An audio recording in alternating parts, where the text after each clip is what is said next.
keyakinan Allah Ta'ala itu adalah zat yang maha hidup. Huwa an na'taqida anna Allah subhanahu wa ta'ala, kita termasuk orang-orang yang berada dalam naungan syafaat uzma beliau. Amin ya rabbal alamin. Bahwa kita ini hidup karena ada perantara. Apa? Wa anna hayatahu subhanahu wa ta'ala laisat kahayat. Maha hidupnya Allah subhanahu wa ta'ala itu tidak sama seperti hidup, berbeda dengan hidup. Fa inna hayatana laisat kahayat. Maha hidupnya Allah subhanahu wa ta'ala itu tidak sama seperti hidup, berbeda dengan hidup.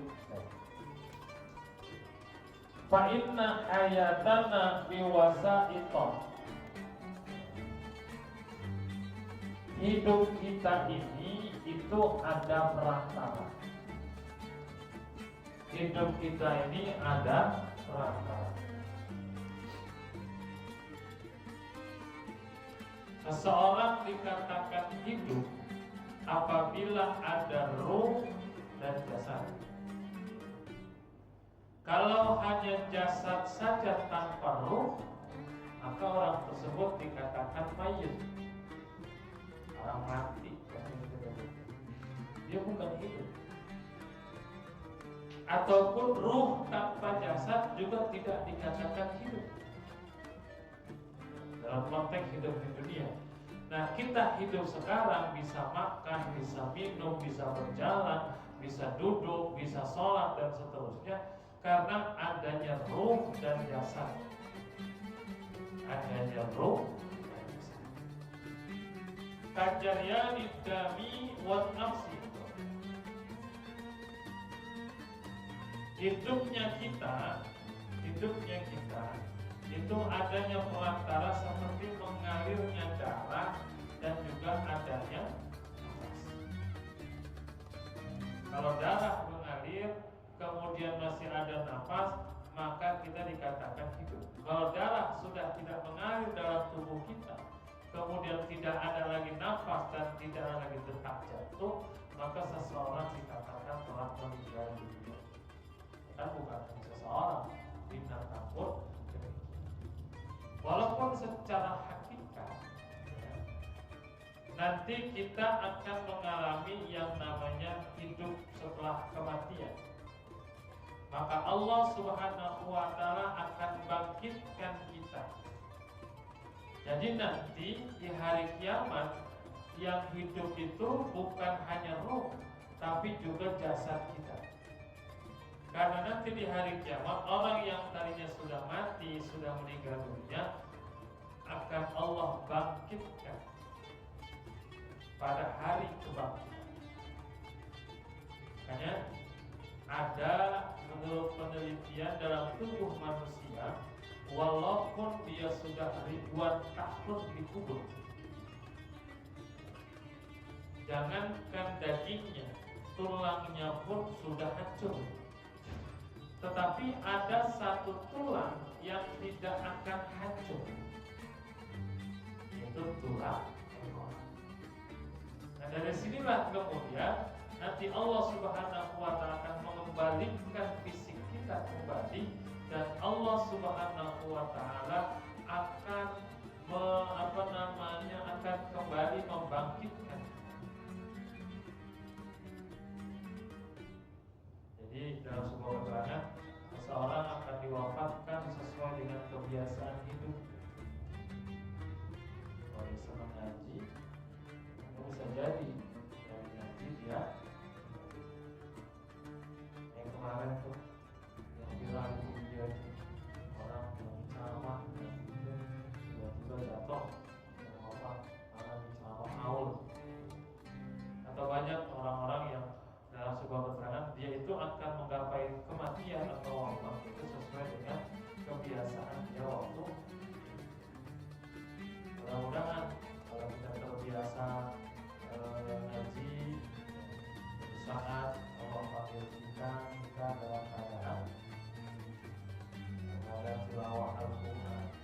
terbiasa puasa, Allah wafatkan kita dalam keadaan berpuasa.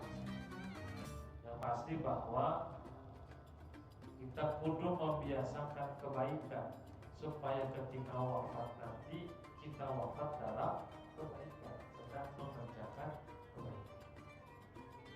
Dan orang kita nanti, manusia akan dibangkitkan dari kuburnya seperti ketika dia wafat. Nah, ini Allah akan kembali bentuk tubuh kita disatukan dengan roh untuk kemudian melaksanakan segala fase-fase kehidupan selanjutnya. Ketika bangkit dari kubur, setelah itu kita akan dikumpulkan di mahsyar. Mahsyar itu artinya tempat berkumpul. Nanti dipertanggungjawabkan di hadapan Allah Subhanahu wa taala, kita akan dihisab, ditimbang. Dan nanti hasilnya akan diberikan kepada kita.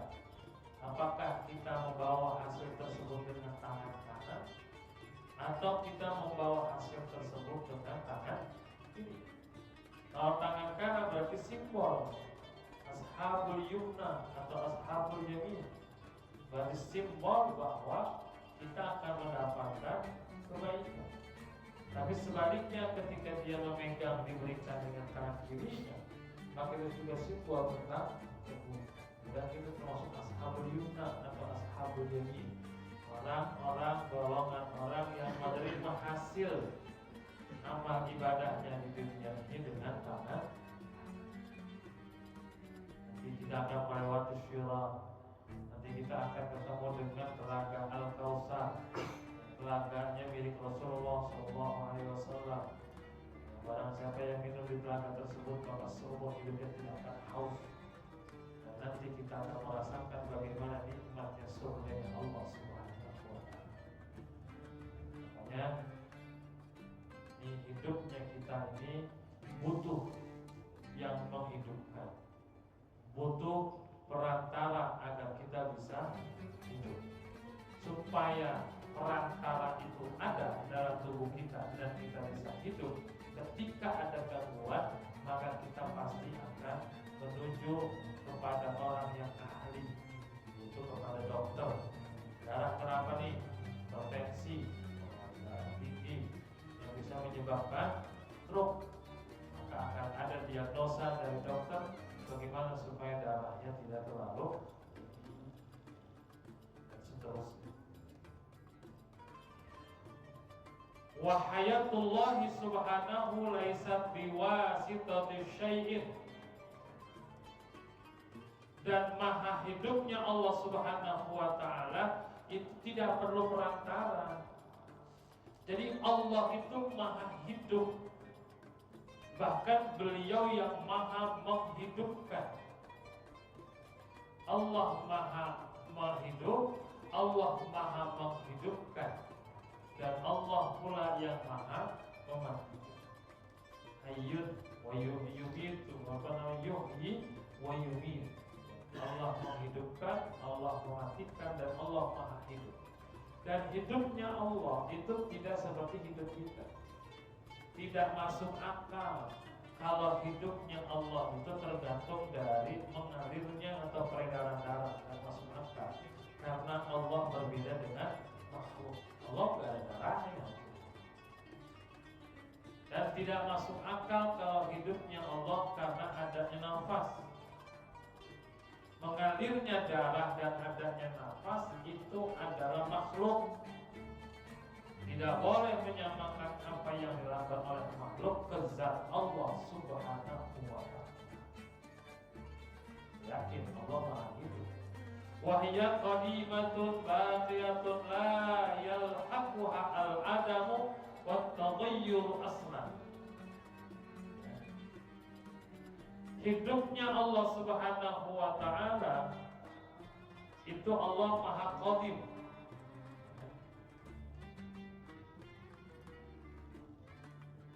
Allah maha qadim, Allah maha kekal. Hidupnya Allah, maha hidupnya Allah sebelum apa-apa hidup ini ada. Sebelum manusia hidup, sebelum makhluk hidup ada, zat Allah itu maha hidup. Kalaupun seumpama makhluk hidup ini tiada, rusak atau fana, maka zat Allah tetap ada, zat yang maha. Gak usah kita pikirin hidupnya Allah kayak gimana. Cuma kita hidup butuh biaya hidup, ya, karena biaya hidup repot. Allah itu nggak butuh biaya hidup. Allah lah yang memberikan biaya hidup buat kita. Makanya kehidupan Allah Subhanahu wa taala, zat yang maha hidup, hidupnya Allah Subhanahu wa taala itu tidak akan ada kaitannya atau berbanding dengan ketiadaan dan perubahan. Jadi kita nggak usah bayangin maha hidupnya Allah itu kayak gimana. Hanya orang-orang tertentu mereka yang mengasosiasikan atau mendeskripsikan yang mereka katakan Tuhan. Seperti apa orang-orang yang yang mendewa, yang menuhankan para dewa misalnya. Jadi dewa mereka digambarkan seperti manusia, nggak masuk akal. Dewa menikah dengan manusia, kan lucu. Dan ini nggak masuk akal. Kalau seseorang atau sesuatu yang sama dengan makhluk, kalau kemudian dianggap Tuhan. Wa kaifa al-i'tiqadu bi wahdaniyah ta'ala. Bagaimana i'tikad, meyakini bahwa Allah Subhanahu wa taala itu wahdaniyah. Jadi dalam asma itu Allah ada wahid, ada ahad. Wahid dan ahad, dua nama yang berendeng, yang maknanya adalah sama. Kalau wahid itu kita pakai logika kita sebagai manusia, ahad itu adalah yang merujuk langsung kepada zat Allah Subhanahu wa taala. Kalau wahid bisa jadi adalah bilangan, kalau ahad itu bukan bilangan. Tetapi ketika wahid ini disandingkan atau ditujukan kepada zat Allah, maka wahid ini pun bukan bilangan. Allah itu Maha Esa, Allah itu Maha Satu. Tetapi Esa dan Maha Satunya Allah itu bukan bilangan. Kenapa bukan bilangan? Kalau wahid atau al-ahad itu merupakan bilangan, berarti ada bilangan lain setelah satu. Berarti kan dua, ada tiga, ada empat dan seterusnya karena bilangan. Tetapi wahidnya Allah, ahadnya Allah itu bukan bilangan. Makanya Allah disandingkan wahid dan ahad. Ahad itu sesuatu yang memang tidak ada bilangan setelahnya. Ahad itu satu, tetapi nggak ada setelah ahad itu isnin. Tapi kalau wahid itu satu, setelah wahid ada isnin, kemudian salasa, kemudian arba. Nah, wahidnya Allah, ya, ahadnya Allah itu angka satu yang bukan bilangan. Jadi apa nyebutnya? Kenapa kok disebut satu? Ini untuk memenuhi atau memudahkan otak kita menerima logikanya. Kalau nggak pakai logika satu, kita juga akan bingung memahami. Makanya Allah itu Maha Esa disebutnya. Esa itu artinya adalah, makanya dalam Al-Quran surah Al-Ikhlas dikatakan Qul huwallahu ahad. Katakanlah bahwa Allah itu Esa, Allah itu satu. Kalau dalam sebuah bahasa kan Esa hilang dua, mati satu tumbuh seribu. Kalau ini satunya itu angka bilangan. Kita satunya kita pun juga bilangan. Karena kita tidak akan bisa hidup sendiri. Kita hidup itu butuh orang lain. Kita makhluk sosial. Kita nggak bakal bisa hidup kalau nggak ada orang lain. Kita butuh orang lain, atau kita butuh yang lain, karena kita tidak akan bisa hidup. Coba kita hidup di satu tempat yang tidak ada air, tidak ada tumbuhan, tidak ada makanan, tidak ada minuman apapun, dan kita sendiri. Pasti kita tidak akan bisa hidup. Makanya manusia itu adalah makhluk sosial. Jangan kita kemudian menjadi sombong dengan apa yang kita punya. Karena sehebat apapun kita tetap butuh orang lain. Hal sederhana saja Pak. Kita pengen tertawa atau tersenyum. Tertawa dan tersenyumnya kita pun kita butuh orang lain. Coba Bapak sendirian tawa, tinggal tertawa aja kita butuh orang lain, apalagi yang lain. Maka jangan kemudian kita memutus hubungan kita dengan orang lain karena kita masih butuh orang lain. Dan sekali lagi bahwa manusia tidak akan bisa hidup sendiri.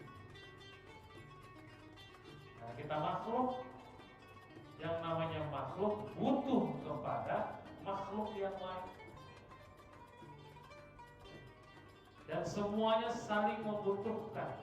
Makanya dalam biologi disebut simbiosis mutualisme. A butuh sama B, B butuh sama C, C butuh sama D, D butuh sama A. Terus simbiosis mutualisme. Inilah yang yang Allah Subhanahu wa Ta'ala tetapkan buat kita. Tapi Allah sebagai zat, Allah tidak butuh terhadap yang lain.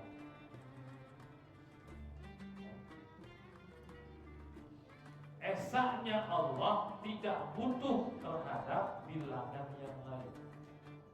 Allah itu maha satu, maha esa. Ya.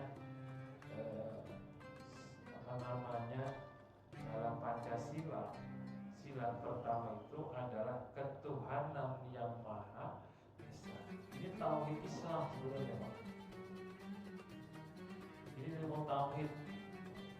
Coba cek dalam ajaran agama yang lain selain Islam. Mereka mungkin secara bahasa mengatakan Tuhan Maha Esa, tetapi menurut keyakinan yang mereka yakini pun ada Tuhan-Tuhan lain yang mereka anggap lalu kemudian mereka sembah. Ada Tuhan anak, ada Tuhan Bapa, ada dewa. Kalau dalam agama itu ada dewa pencipta, dewa penghancur, atau dasar perawat dan lain sebagainya. Ini kan berarti Tuhan yang mereka yakini bukan esa. Tuhan yang mereka imani tidak esa. Karena apa? Karena masih butuh yang lain. Dewa pencipta dia butuh sama dewa penghancur, butuh dewa macam-macam. Hanya Islam saja yang secara bahasa ataupun secara hakikat dan sebenarnya menyatakan bahwa Tuhan itu Maha Esa, yaitu Allah Subhanahu wa Ta'ala.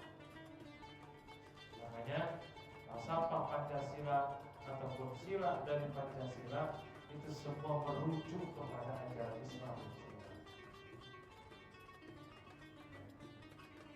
Pancasila. Yang pertama jelas ajaran. Yang kedua manusia yang adil dan beradab. Islam sangat menghormati keberadaan manusia, sehingga manusia harus diperlakukan dengan adil dan beradab. Makanya dalam syariat itu, kenapa sih diberlakukan syariat?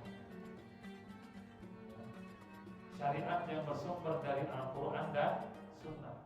Makanya dipelajari, ada bab toharoh, ada bab dan seterusnya. Itu namanya ilmu syariat.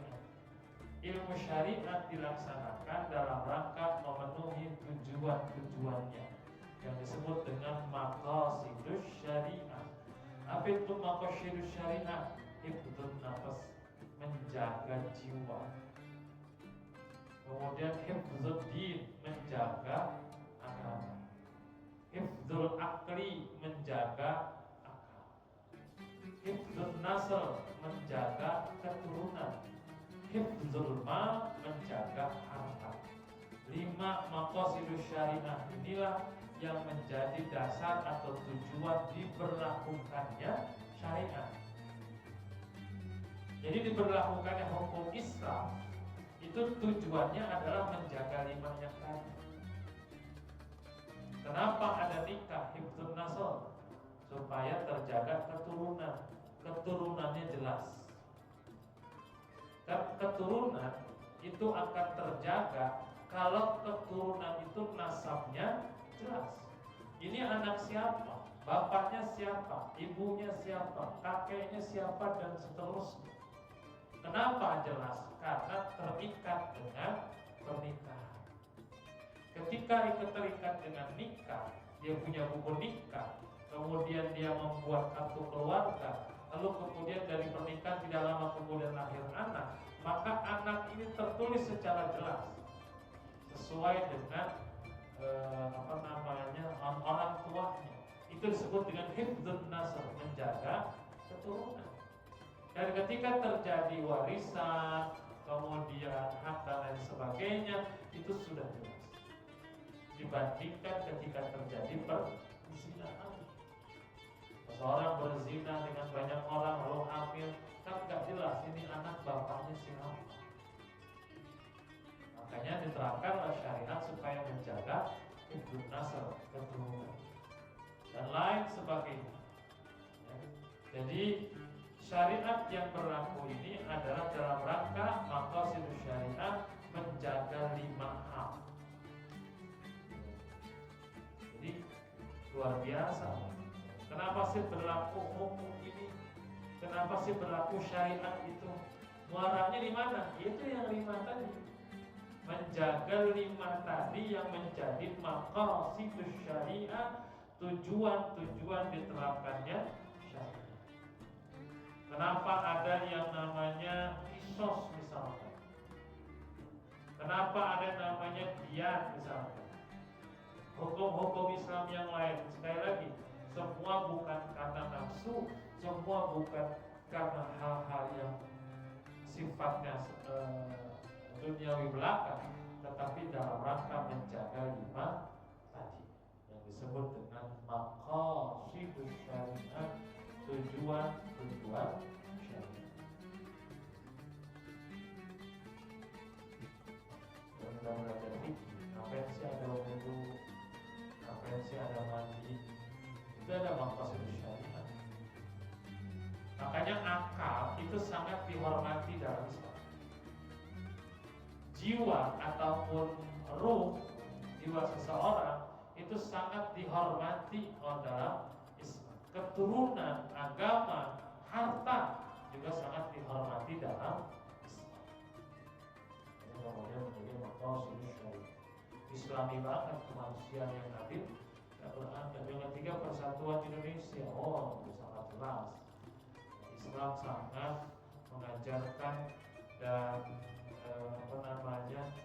membimbing kita untuk menjaga persatuan. Musyawarah, Al-Quran mengajarkan. Keadilan, bicara tentang keadilan, Islam sangat mengajarkan bagaimana kita berbuat adil dan tidak menzalimi orang lain. Jadi ini lagi bahwa Allah Subhanahu wa ta'ala bersifat wahdaniyah, Maha Esa. Esanya zat Allah bukan kilanya, tapi zatnya Allah adalah zat satu, zat Maha Esa yang tidak ada sekutu bagi. Bahkan dikatakan al-wa annata ida anallah subhanahu wa ta'ala wahidun laisa lahu syarikun wala nadhirun wala mumathirun wala diddun wala mu'anidun. Meyakini bahwa Allah adalah zat yang Maha Esa adalah bahwa Allah itu wahid, satu, esa, laisa lahu syarikun, tidak ada syarikat, tidak ada yang setara.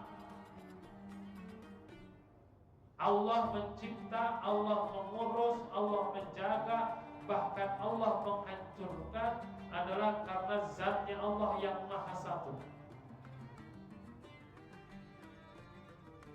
Makanya perbuatan yang sangat dibenci oleh Allah, bahkan menjadi perbuatan dosa yang sangat besar, adalah menyekutukan Allah. Menganggap bahwa ada yang lain yang memiliki kekuasaan selain Allah. Ada yang lain yang memiliki sesuatu seperti yang dimiliki oleh Allah Subhanahu wa ta'ala. Yakini bahwa ada pohon yang akan memberikan mudarat atau manfaat kepada orang. Yang lewat pohon itu akan bahaya, tetapi kalau seumpama dia berdoa kepada pohon itu untuk tidak bahaya, maka dia akan selamat. Ini kan namanya kemusyrikan. Karena menganggap bahwa ada selain dari Allah yang bisa memberikan manfaat dan juga bisa memberikan maut. Karena segala sesuatu yang harus kita yakini ini adalah atas kehendak Allah dan kekuasaan Allah Subhanahu wa ta'ala. Jadi seseorang sakit, seseorang kaya dan sebagainya, itu adalah atas kehendak Allah Subhanahu wa ta'ala. Semua atas pantauan, semua atas kehendak, semua atas izin dari Allah Subhanahu wa ta'ala. Makanya Allah itu Maha Esa, wa la syarikun wa la nadhirun, enggak ada sekutu dan tidak ada yang sebanding. Enggak ada yang sebanding dengan zat Allah. Wala mumasilun, enggak ada yang sama. Karena Allah itu mukhalafatul lil hawadithi, berbeda dengan makhluk-makhluknya.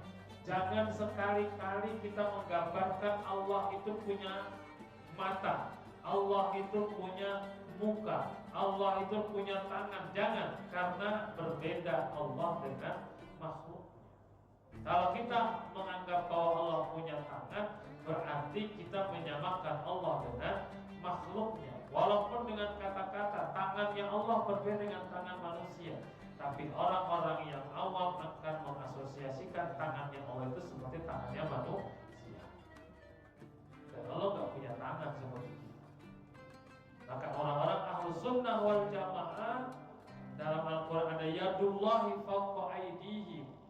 Secara bahasa artinya memang tangan, tapi karena Allah kalau punya tangan itu adalah perkara yang mustahil dan tidak masuk akal, maka diartikan oleh kaum ulama-ulama Al-Sunnah, yadullah itu maksudnya adalah kekuasaan Allah Subhanahu wa ta'ala. Biwajhillah, dengan wajah Allah. Bukan berarti Allah punya muka. Jangan diartikan wajah itu dengan muka, karena ketika diartikan dengan muka, maka pikiran orang akan melayang kemana-mana dan memikirkan bahwa Allah itu punya muka. Jadi dipikirin mukanya Allah mirip siapa.